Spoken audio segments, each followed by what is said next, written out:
Bangladesh, ইসকনের time শেষ, আওয়াজ উঠা বাংলাদেশ, ইসকনের টাইম শেষ। ইতিমধ্যে জেনেছেন যে ইসকন নামক যে জঙ্গি সংগঠন বাংলাদেশ স্বাধীনতা সার্বভৌমত্বের জন্য হুমকি হয়ে দাঁড়িয়েছে এবং এই সংগঠন আমাদের সাম্প্রদায়িক দাঙ্গা লাগানোর যে চেষ্টা চালিয়েছে সেই প্রেক্ষাপটে আমরা গোটা বাংলাদেশের ছাত্র জনতা বাংলাদেশ কেন্দ্রীয় কর্মসূচি হিসাবে আমরা বিভিন্ন জায়গায় আজকে মিছিল হয়েছে, প্রতিবাদ হয়েছে।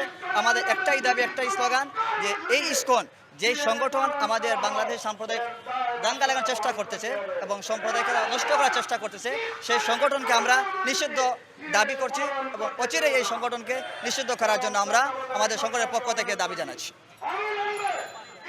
সিলেট জেলা উত্তর, দক্ষিণ ও মহানগর শাখা কর্তৃক আয়োজিত আজকের আমাদের যে প্রোগ্রাম, যে কর্মসূচি, সেটি হচ্ছে বর্তমান সময়ে ইসকন কর্তৃক আমাদের চট্টগ্রাম আদালতে অ্যাডভোকেট সাইফুল ইসলাম আলিফ ভাইকে হত্যার প্রতিবাদে এবং জুলাই গণহত্যার যে বিচার, জুলাই গণহত্যা যে কার্যক্রম বাংলাদেশে হয়েছিল সে সুষ্ঠু বিচার দাবিতে সাথে সাথে ইসকনকে বাংলাদেশ থেকে একটা জঙ্গি সংগঠন হিসাবে নিষিদ্ধ ঘোষণা করার দাবিতে ছাত্র জমিয়ত আজকের এই বিক্ষোভ মিছিল এবং পথ সমাবেশের আয়োজন করছে।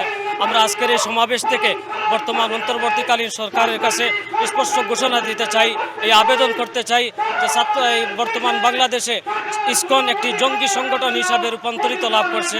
আমরা চাই অতি সত্বর ইসকনকে বাংলাদেশে তাদের যাবতীয় কার্যক্রম নিষিদ্ধ করার পাশাপাশি একটি জঙ্গি সংগঠন হিসাবে রাষ্ট্রীয়ভাবে ঘোষণা দেওয়ার মাধ্যমে এই আইনটা দ্রুত কার্যকর করা হবে, এই আশাবাদ আমরা বর্তমান সরকারের কাছে দাবি করছি। সাথে সাথে ছাত্র জমিয়ত বাংলাদেশের আজকের এই প্রোগ্রাম থেকে এই আহ্বান করতে চাই, বর্তমান জুলাই গণহত্যা যে হয়েছিল এই হত্যাকারী যারা ছিল তাদের সুষ্ঠু বিচার, সাথে সাথে আমাদের অ্যাডভোকেট আলিফ হোসেন যিনি ইসকন কর্তৃক শাহাদত বরণ করেছেন তার সুষ্ঠু বিচার আমরা দেখতে পাচ্ছি। বর্তমান সময়ে প্রশাসন আলিফ হত্যার মামলায় যাদেরকে গ্রেফতার করতেছেন তাদেরকে এখনও প্রকাশ্যে সামনে আনা হচ্ছে না। আমরা চাই প্রকৃতপক্ষে যারা অপরাধী তাদেরকে সামনে এনে প্রকাশ্যে তাদেরকে বিচার আয়তায় আনা হোক, তাদেরকে চূড়ান্ত শাস্তি, ফাঁসি কার্যকর করা হোক। ধন্যবাদ সকলকে। রহিম, প্রিয় দেশবাসী, সংবাদ মাধ্যমে আমাদেরকে যারা দেখছেন, আপনারা জানেন যে ইসকন কর্তৃক বাংলাদেশে যে নৈরাজকতা তৈরি হয়েছে এর প্রতিবাদে আজকে ছাত্র জমিয়ত বাংলাদেশ সিলেট জেলা মহানগর দক্ষিণ উত্তর কর্তৃক আজকে প্রতিবাদ সভার আয়োজন করা হয়েছে। আমরা উদাত্তভাবে আহ্বান জানাতে চাই এই বাংলাদেশের মাটিতে ইসকনকে যাতে 24 ঘন্টার ভিতরে নিষিদ্ধ ঘোষণা করা হয় এবং এদেশের ধর্মপ্রাণ তাওহিদি জনতা উলামায়ে কেরাম এযাবৎ পর্যন্ত যে ধৈর্যের পরিচয় দিয়েছেন এটাকে সরকার যেন সুন্দরভাবে দেখে অতি তাড়াতাড়ি এই জঙ্গি সংগঠনকে যাতে একটি সন্ত্রাসী, উগ্র এবং জঙ্গি সংগঠন হিসাবে স্বীকৃতি দিয়ে নিষিদ্ধ ঘোষণা করে। আপনারা ইতিমধ্যে জেনেছেন বাংলাদেশের মধ্যে পতিত স্বৈরাচার এবং ফেসিবাদ সরকার হিজবুল্লাহ, হিজবুত তাওহিদ এবং হিজবুত তাহরির নামে ভিত্তিহীন কিছু সংগঠন স্বরচিত স্বঘোষিত ঘোষণা দিয়ে নিষিদ্ধ ঘোষণা করেছে। অথচ ইসকনের স্বতঃসিদ্ধ এবং বাহ্যিক সবার সচক্ষে প্রমাণ কিছু আছে। এর আলোকে আমরা চাই এটাকে অতি সত্বর নিষিদ্ধ ঘোষণা করা হোক। যদি নিষিদ্ধ না করে তাহলে দেশের মানুষ কোন দিকে আগাবে, তখন যদি তাদের ধৈর্যের বাঁধ ভেঙে যায় সরকার তা সামাল দিতে পারবে না ইনশাআল্লাহ।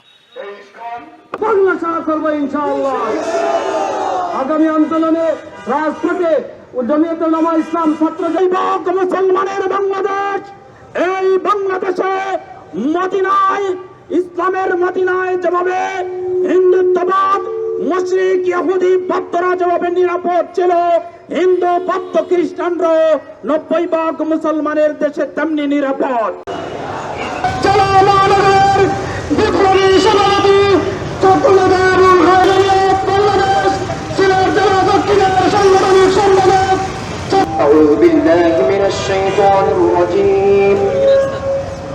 আজকের বিক্ষোভ মিছিল পরবর্তী পথসভায় উপস্থিত বিক্ষুব্ধ জনতা প্রকৃতি বিনষ্ট করার জন্য যে ধরনের ফায়দারা চালাচ্ছে এবং সমাবেশ থেকে পরিষ্কারভাবে জানিয়ে দিতে চাই ইসকন যদি প্রতিহত করবো ইনশাআল্লাহ।